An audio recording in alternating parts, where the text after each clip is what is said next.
Olá, amigos e estudantes de teologia por todo o mundo, eu sou o professor Matheus Aite e hoje nós estamos começando mais um vídeo do nosso canal. Antes de começar o vídeo, não se esqueça de se inscrever no nosso canal, curta esse vídeo, compartilhe com pessoas que assim como você também são apaixonados, amantes do conteúdo da teologia, e também me acompanhe e me siga nas redes sociais para ficar por dentro de todo o conteúdo, de tudo que a gente for postando no decorrer da semana, tá bom? Vamos começar o nosso vídeo. Os magos do Egito eram homens mais poderosos do império. Eles conheciam segredos da medicina, da magia, do mundo espiritual. Até agora eles tentavam competir com Moisés, mas nesta praga que é a sexta, eles não conseguem nem ficar de pé. Porque a praga que a gente vai falar agora não foi apenas uma doença, foi o dia em que o próprio corpo egípcio se tornou um campo de juízo. Feridas que queimavam por fora, inflamavam por dentro, impossíveis de tratar. E o detalhe mais devastador dessa praga, a fuligem usada para causar a praga veio das fornalhas onde os hebreus eram escravizados. Fica comigo porque essa praga é muito mais profunda do que parece.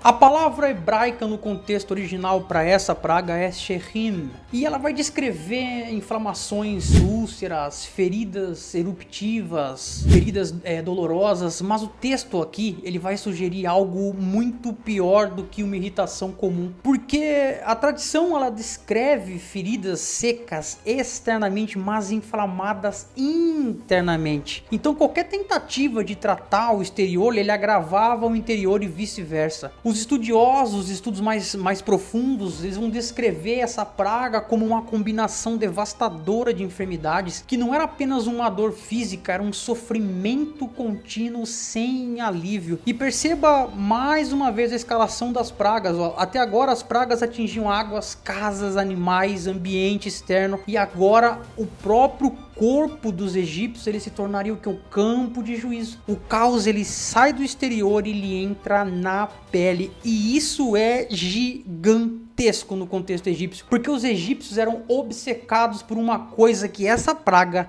ela destrói completamente. Deus ordena o seguinte: tomem fuligem da fornalha. Isso não é aleatório. No mundo bíblico, fornalhas simbolizam escravidão, opressão, sofrimento, e muitos estudiosos conectam isso diretamente às fornalhas usadas pelos hebreus escravizados. Pensa na força simbólica disso. As cinzas da opressão egípcia se tornam um instrumento do juízo divino, como se o sofrimento dos escravos, a fumaça da escravidão, a dor dos hebreus subissem diante do céu e então retornassem sobre o próprio Egito. As cinzas da escravidão subiram ao céu e voltaram como juízo sobre o Egito. E os estudos mais profundos também sobre esse tema descrevem 3 milagres que são impressionantes. A fuligem ela subiu aos céus, desafiando a física. As mãos de Moisés carregavam uma quantidade impossível e uma pequena quantidade cobriu todo o Egito. As pragas estão ficando cada vez mais abrangentes, mas o maior impacto não foi físico, foi religioso, porque essa praga destruiu algo que o Egito protegia com a própria vida. Os sacerdotes egípcios, eles tinham regras extremamente rígidas de pureza corporal. Eles raspavam os pelos, realizavam banhos constantes, eles usavam vestes purificadas,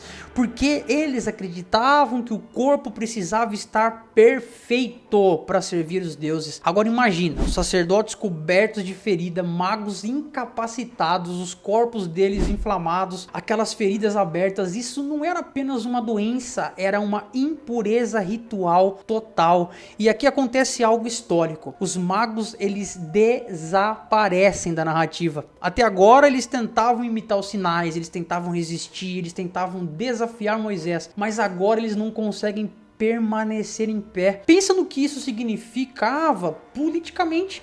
Os magos eram os consultores espirituais do faraó. Eles eram como cientistas, como médicos. Eles eram os teólogos do Egito numa pessoa só. né?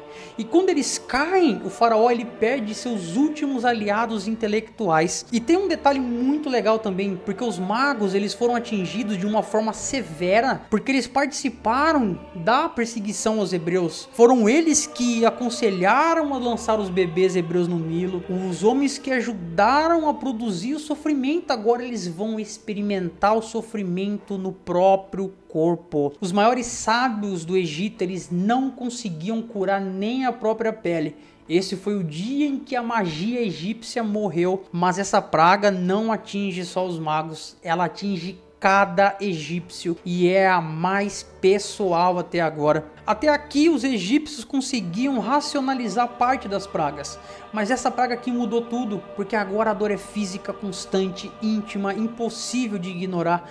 O sofrimento entrou na pele, nos nervos, no corpo. Imagina, dormir com dor, andar com dor, respirar com dor. O Egito inteiro se torna uma civilização ferida. E aqui chegamos a uma das partes mais debatidas do Êxodo.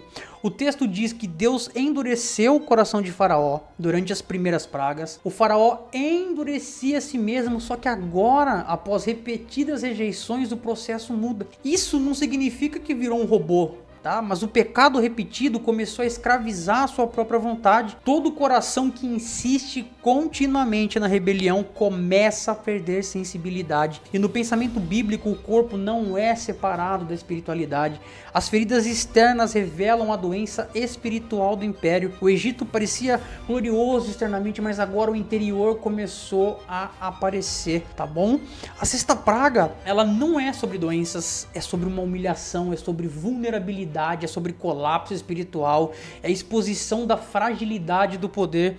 O Egito acreditava controlar a medicina, acreditava controlar a espiritualidade, a pureza, conhecimento oculto, mas agora nem os seus magos conseguem permanecer de pé. Na sexta praga, Deus mostrou ao Egito algo aterrorizante. O império pode esconder suas feridas por um tempo, mas diante do Criador até a pele revela a verdade. Se inscreve no canal Professor Matheus Aite, porque na próxima praga fogo e gelo vão cair juntos do céu, e quando você entender o que significa teologicamente, vai perceber que as leis da física obedecem a uma autoridade maior. Comenta aqui qual foi o momento mais humilhante para o Egito até agora. Eu quero muito ler a sua visão sobre esse assunto, tá bom? Tchau, tchau, e a gente se vê no próximo estudo aqui no canal.